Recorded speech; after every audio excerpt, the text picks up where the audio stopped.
চাঁদপুরের বিল্লাল হোসেনকে দেখেছি।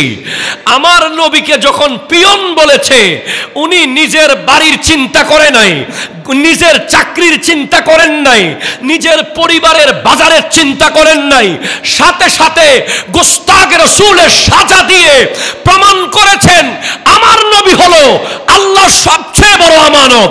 আমার জীবন দিয়ে হলেও নবীর ইজ্জতের পক্ষে থাকতে হবে। ঠিক কিনা কথা বলেন? মনে রাখবেন, বড় সতর্ক। এমন যুগ এসে গেছে, মিষ্টি মিষ্টি ভাষায় আপনার ভিতর থেকে আমানত কেড়ে নেওয়া হবে। আপনাকে মিষ্টি ভাষা দিয়ে খেয়ানত করিয়ে ফেলবে। আমরা হযরতে বিলাল হাবশী রাদিয়াল্লাহু তাআলা আনহুর নাম শুনেছি, যার সিনার উপরে চাপ দেওয়া হয়েছিল পাথর দিয়ে। আমার নবীকে যেন না মানে, আল্লাহকে যেন ছেড়ে দেয়। মক্কে কে তপতে রেতে पर कहते थे ये बिलाल इश्के नबी पे मुझको सजा दो बार बार। हजरत बिलाल হাবশী কে মাটি পাথর ছাপা দিয়ে সিনা দুই ভাগ করে ফেলা হচ্ছে। এরপরে উনি বলছেন আহাদ আহাদ আহাদ। জোরে বলেন সুবহানাল্লাহ। শুধু তাই না, এখন তো যেখানে সুন্নিয়ত নাই, যেই মসজিদে মুহররম মাসে কারবালার আলোচনা নাই, যেই এলাকায় বড় বড় দামি দামি মসজিদ আছে, কিন্তু গোটা মুহররমে 1 মিনিটও ইমাম হাসনাইন কারিমাইনের আলোচনা হয় না, ওখানকার ব্যাপারে আল্লামা ইকবাল বলেছেন, রহ গয়া রসমে আজা রূহে বিলালি না রহি, ফলসফা রহ গয়া তলকিন গজালি না রহি। আজানের নিয়ম আছে, কিন্তু বেলালের ইশক নাই।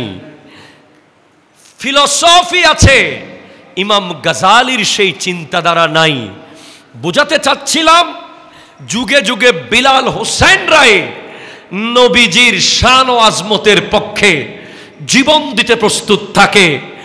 আমাদেরকেও সেইভাবে নবীজির শানের পক্ষে জান মাল দিয়ে প্রস্তুত থাকতে হবে। ঠিক কিনা কথা বলেন?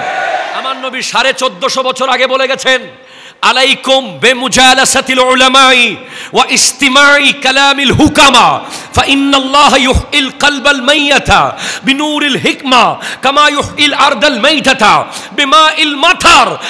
তোমাদের সন্তানকে এই ফিতনার যুগে যদি কোরআন সুন্নাহর পথে রাখতে চাও, তোমাদের সন্তানকে যদি মসজিদ মুখী করতে চাও, তোমাদের সন্তানকে যদি বাবা মার কদমে আনতে চাও, তোমাদের জন্য সবচেয়ে মূল্যবান গুরুত্বপূর্ণ উপায় হলো আলেম উলামার মজলিস করা।